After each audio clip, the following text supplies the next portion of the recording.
الحمد لله الذي أنزل على عبده الكتاب ولم يجعل له عوجا.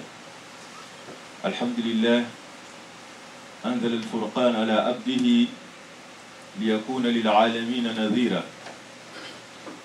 نشهد أن لا إله إلا الله وحده لا شريك له، ونشهد أن محمدا عبده ورسوله.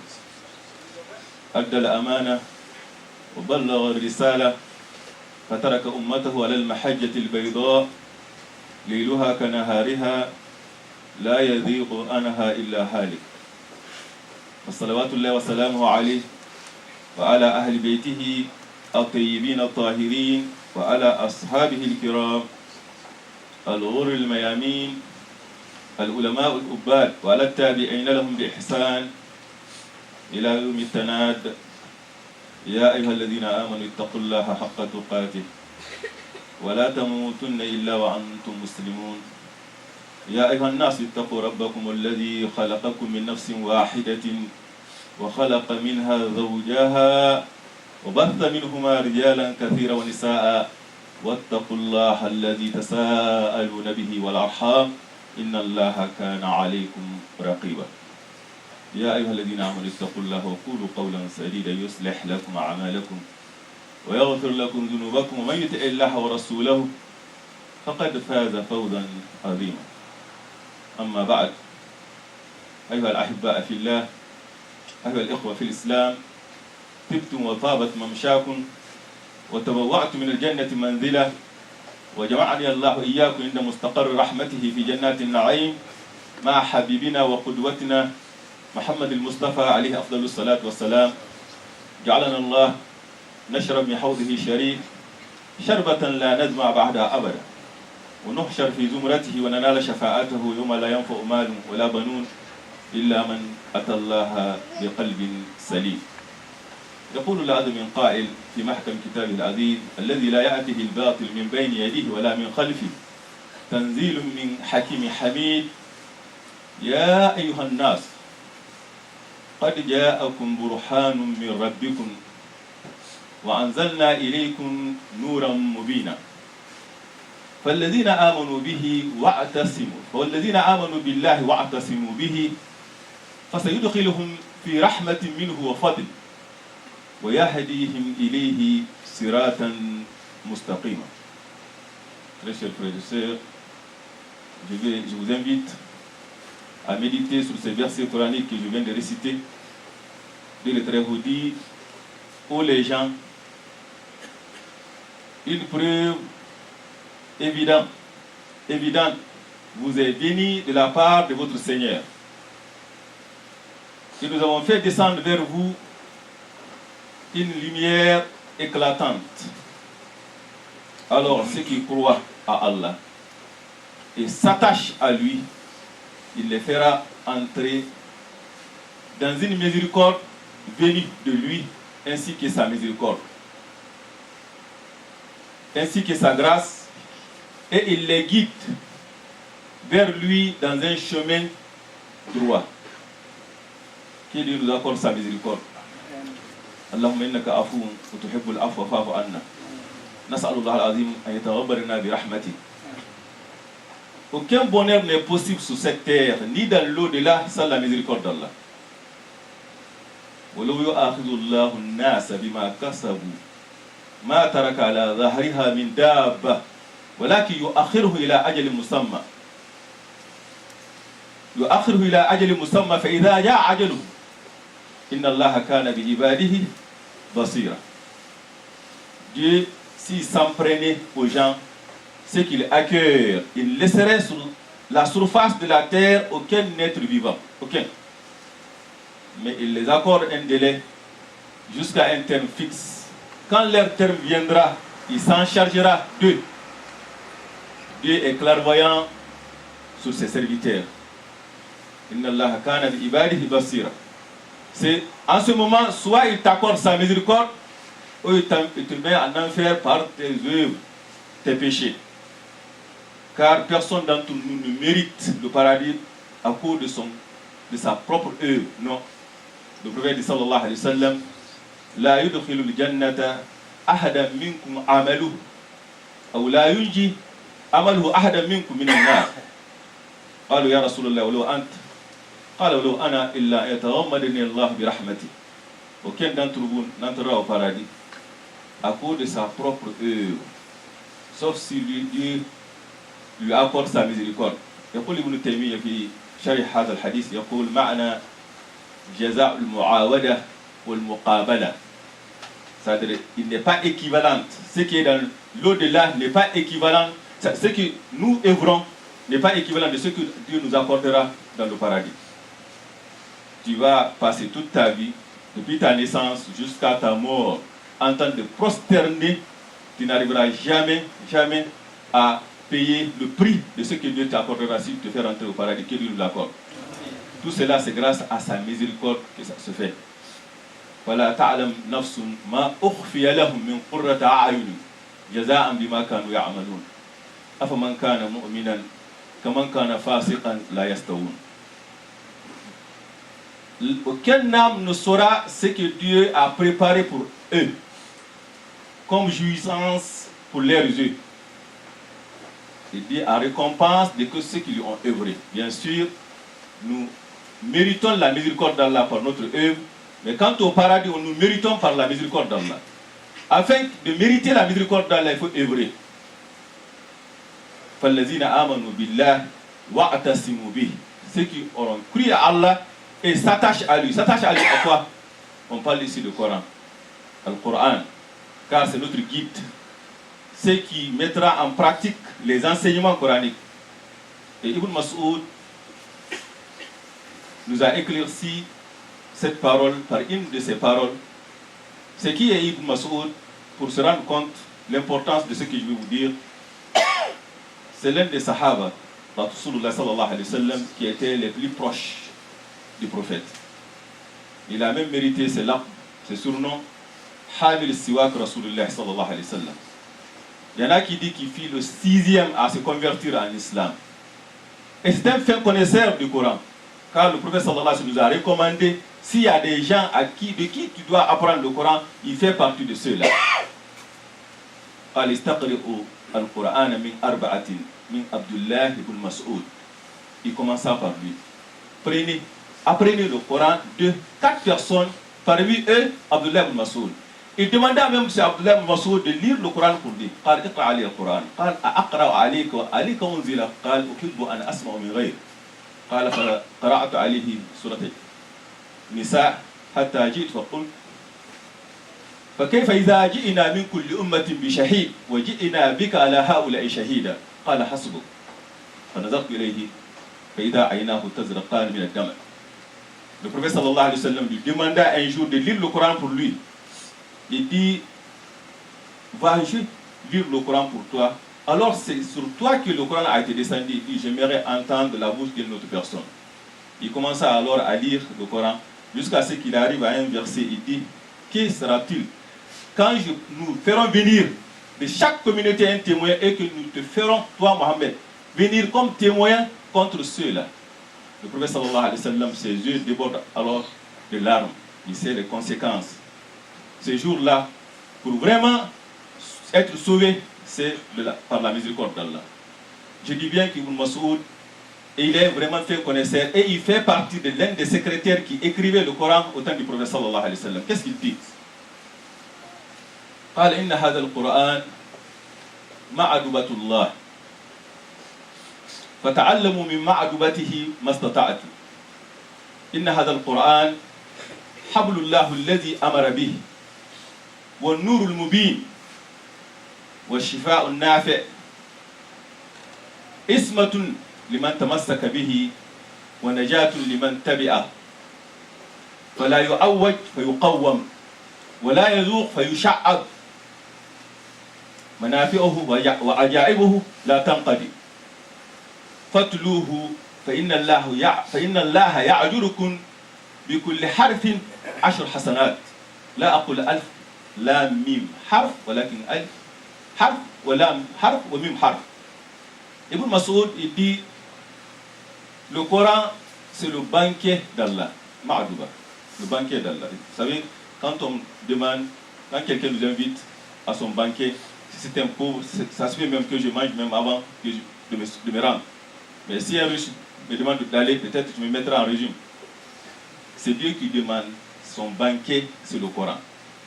C'est vraiment une véritable miséricorde. C'est le Coran. Profitez-en au maximum. Car c'est la corde à laquelle Dieu nous a demandé de se cramponner. Et ça, dans ce ça dit le très beau, il y a le dîner à mon temps la haqqa tuqati, wa la tamutunna illa wa antum muslimun, wa atasimu bihablillahi jami'an, wa la tafarraqu. واذكروا نعمة الله إذ كنتم أعداء فألف بين قلوبكم فأصبحتم بنعمته إخوانا واعتصموا بحبل الله جميعا. Cramponnez-vous tous ensemble au câble d'Allah, et ce câble-là, cette corde-là, Ibn Mas'ud dit ici, c'est le Coran. وَالنُّورُ الْمُبِينَ إِنَّا أَنزَلْنَا إِلَيْكُمْ نُورًا مُبِينًا. Nous avons fait descendre vers vous une lumière éclatante, et cette lumière éclatante, il dit, c'est le Coran. Il dit c'est une protection infaillible pour quiconque se cramponne au Coran. Et c'est une délivrance. Quiconque met ses enseignements, fermement ses enseignements en pratique. Il n'y a tu ne verras aucune différence. Quand tu regardes le Coran, tu trouveras vraiment que tout est intact. Et ça, dans le Coran, il est très beau, dit وَنَزَّلْنَا عَلَيْكَ الْكِتَابَ تِبِيَانًا لِكُلِّ شَيْءٍ وَهُدًى وَرَحْمَةً وَبُشْرَى لِلْمُسْلِمِينَ. Nous avons fait descendre sur toi un livre qui est un exposé explicite de toutes choses et qui est un guide, une miséricorde et aussi une bonne annonce. Car quand celui qui le suivra va certainement au paradis. Donc le Coran, alhamdulillah, Ibn Mas'ud nous explique ici quelle est l'importance du Coran pour nous. Dans une autre ses paroles, il dit لا يسأل أحدكم عن نفسه إلا القرآن فإذا كان يحب القرآن فإنه يحب الله ورسوله وإن كان يبغض القرآن فإنه يبغض الله ورسوله. Dans cette intervention, il dit que aucun d'entre vous ne mesure sa foi qu'en proportion avec son amour pour le Coran. Tu voulais savoir quel est le degré de ta foi? Regarde ton amour envers le Coran. Si tu aimes le Coran, c'est que certainement tu aimes Allah. Si tu n'aimes pas le Coran, tu n'aimes pas Allah. Moi, je vais ajouter à cela que si tu veux savoir que vraiment tu aimes le Coran, demande quel est ton amour pour ce mois béni, le mois de Ramadan. Car c'est le mois du Coran. Shahru Ramadan, alladhi unzila fil Qur'an, hudan linnas. وبينات من الهدى والفرقان فمن شهد منكم الشهر فليصوم. Ces jours-ci sont le mois de Ramadan, durant lequel le Coran a été révélé. Donc c'est un mois de Coran. Dans ce mois, chacun de nous a le devoir vraiment que son comportement reflète cette relation étroite qui est entre le Coran et le mois de Carême. Ça c'est très important. Qu'il le sent au plus profond de lui-même. Qui s'acharne au Coran en le lisant, en le récitant et en méditant aussi sur ces versets. Ça c'est très important. Lecture du Coran. Et ça on le dit pourquoi? Parce qu'on voit, il y a deux hadiths du prophète sallallahu alayhi wa sallam qui caractérisent le mois de Ramadan, qui est très important à méditer là-dessus. Car la semaine passée, nous avons parlé du jeûne, que c'est par le jeûne qu'on célèbre les grands événements de l'islam, que ce soit au niveau de remercier Allah, Yom al-Ithnain, Yom al-Khamis, le moment où les œuvres montent vers Allah, Yom al-Arafah et Sha'aban, les œuvres sont Allah, vers Allah, et aussi par la prière, car le prophète sallallahu alayhi wa sallam, quand quelque chose d'angoisse, il cherche le réconfort dans la prière. Il y a même sajdatu ash-shukr. Et dans ces deux hadiths, le prophète sallallahu alayhi wa sallam dit Man sama Ramadana imanan wa ihtisaban غفر له ما تقدم من ذنبه ومن قام رمضان إيمانا واحتسابا غفر له ما تقدم من ذنبه. Quiconque jeûne le mois de Ramadan avec foi et espoir ne le fait pas pour l'ostentation, ne le fait pas pour chercher la récompense auprès d'une telle ou telle, mais seulement auprès d'Allah, Dieu effacera ses péchés passés. Celui aussi qui veille les nuits de Ramadan en priant, aussi verra ses péchés effacés. Et Ahmed bin Hanbal, il dit, quand je veux vraiment que mon Seigneur me parle, je lis le Coran. Et quand je veux lui parler, je rentre alors dans la prière, car c'est une relation intime avec mon Seigneur. C'est pour cela la meilleure façon de lire le Coran, c'est dans la prière. Ya ayyuhal muzammil, qum al-layla illa qalila, nisfahu aw inqus minhu qalila, aw zid alayhi wa rattil al-Qur'ana tartila. Inna sanulqi alayka qawlan thaqila. Inna nashi'ata al-layl hiya ashaddu wat'an wa aqwam qila. Je vous invite vraiment à méditer sur ces versets qui est sur le Muzammil. Dans cette sourate, Dieu le Très-Haut, il dit que la prière de la nuit est plus efficace et plus propice à la récitation, pour la récitation. En lisant le Coran, dans la prière et la nuit. Et ceux qui veillent pendant la nuit en priant, Dieu les a donné beaucoup de bienfaits. إنما يؤمن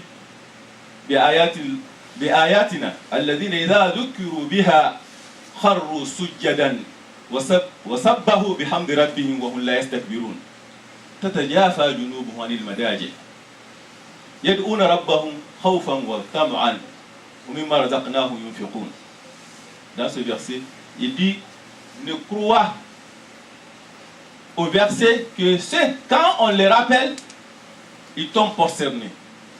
Ils tombent prosternés. Ils ne s'enflent pas l'orgueil. Et que leur côté s'écarte du lit. C'est-à-dire ils évitent complètement le lit en se mettant pendant la nuit de prier. Il le dit aussi, Innal muttaqina fi jannatin wa uyun. Akhirina mimma atahum rabbuhum. Innahum kanu qabla dhalika muhsinin. Kanu qalilan min al-layl ma yahjaun. Bil asharhum yastaghfirun. Il dit que les pieux, cette piété que nous avons dit que le mois de carême est venu vraiment pour nous procurer cette piété. Les pieux sont dans des jardins et des ruisseaux. Ils recevront ce qu'Allah leur accordera. Ces gens-là, ils dorment peu pendant la nuit. Ils dorment peu pendant la nuit. Amma huwa qanitun ana al-layl sajidan wa qa'iman yahdaru al-akhirah wa yarju rahmat rabbih. Qul hal yastawi alladhina ya'lamun wal ladhina la ya'lamun innama yatadhakkaru ulul albab. Sont-ils égaux? Celui qui passe debout, prosterné en priant pendant la nuit, sont-ils égaux ceux qui savent et ceux qui ne savent pas? Le fait que le savoir, mettre en pratique, ça passe évidemment par la prière de la nuit.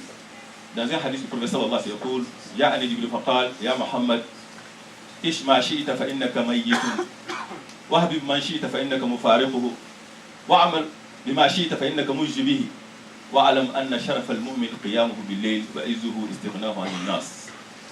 Dans ce hadith du prophète sallallahu alayhi wa sallam, il dit l'honneur du croyant réside quoi? Dans sa prière pendant la nuit. La prière pendant la nuit. Il dit afdalu salat ba'da salatul mafrouda qiyamul layl. Donc c'est très important que durant ce mois de Ramadan, on essaye vraiment de veiller la nuit, prier comme il faut. Que c'est par cela qu'on célèbre la venue du mois du Coran. Par quoi? Par le jeûne pendant la journée et par la prière, veiller la nuit pendant la nuit. أقول قولي هذا واستغفر الله لي ولكم فاستغفروه إنه غفور رحيم.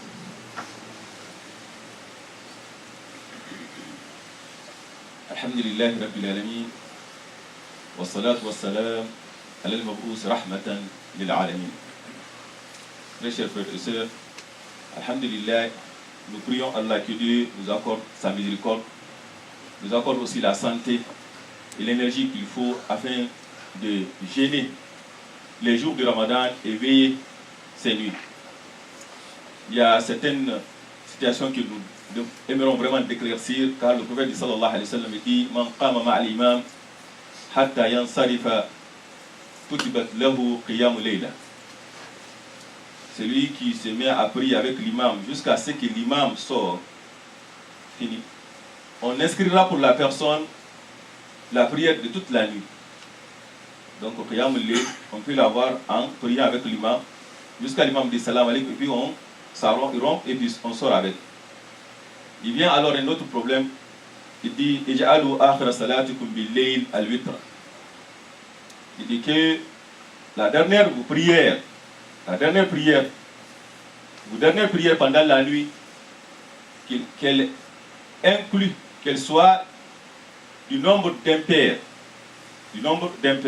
al-witr.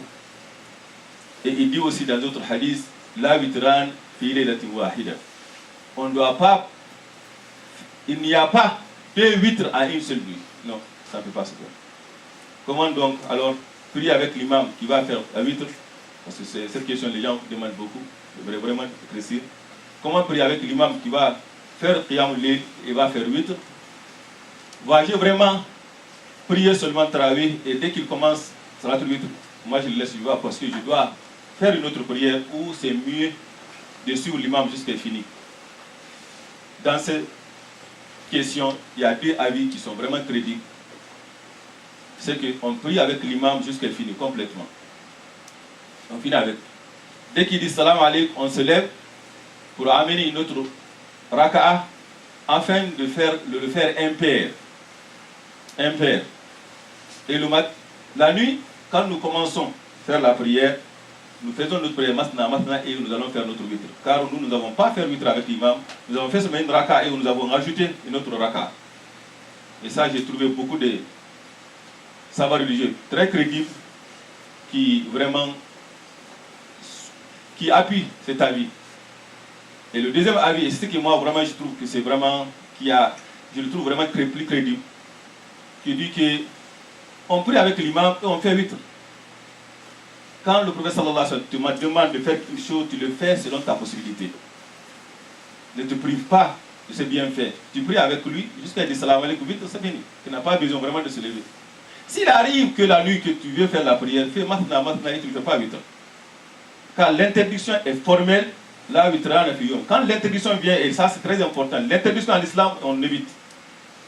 Quand on ordonne une chose dans l'islam, on fait ce qu'on peut, mais quand on interdit, non, on ne s'approche pas. Donc comme l'interdiction est là de ne pas faire witra, non, donc je ne veux pas faire mon witr. Pourquoi? Parce que je l'ai déjà fait. Mais cela ne m'empêche pas vraiment, quand je vais faire la prière, de faire. Et je trouve cet avis vraiment est très crédible, et c'est ce que moi je supporte. Vraiment, mais tous les deux, vraiment, alhamdulillah, il y a des éléments très réputés qui le supportent. Donc nous avons un frère qui demande votre bénédiction, votre prière pour sa grand-mère qui est décédée aujourd'hui en Algérie.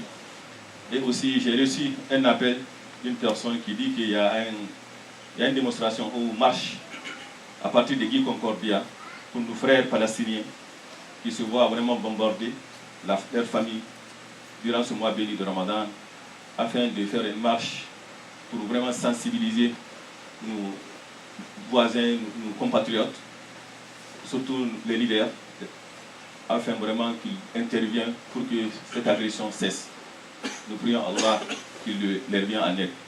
ربنا تقبل منا انك انت السميع العليم وتب علينا يا مولانا انك التواب الرحيم اللهم اهدنا فيما هديت وعافنا فيما عافيت وتولنا فيما توليت وبارك لنا فيما عافيت واصرف عنا السوء ما قضيت انك تقضي ولا يقضى عليك اللهم لا يذل من هديت ولا يعز ما عليك بيدك الخير كله يا رب الارحم الراحمين اللهم اقسم لنا من خشيتك ما تحول به بيننا وبين معاصيك ومن طاعتك ما تبلغنا به جنتك ومن اليقين ما تحول به علينا مصائب الدنيا ومتئنا باسمائنا وازواجنا وذريتنا ابدا ما ابقيتنا واجعل الوارث منا واجعل ثارنا على من ظلمنا وانصرنا على ما عادانا وانصرنا اخواننا الفلسطينيين يا رب العالمين اللهم انصرهم على اعدائهم اللهم انصرهم على اعدائهم نصرا عزيزا يا رب الرحمن الراحمين اللهم اصلح ذات بيننا اللهم وحد صفوفنا اللهم اصلح ازواجنا وذريتنا واجعل قرة عين لنا واجعلنا للمتقين اماما اللهم تقبل قيامنا وصيامنا يا رب الرحمن الراحمين اللهم انا نسالك الخير كله ونعوذ بك من الشر كله قوموا الى الصلاه يرحمكم الله.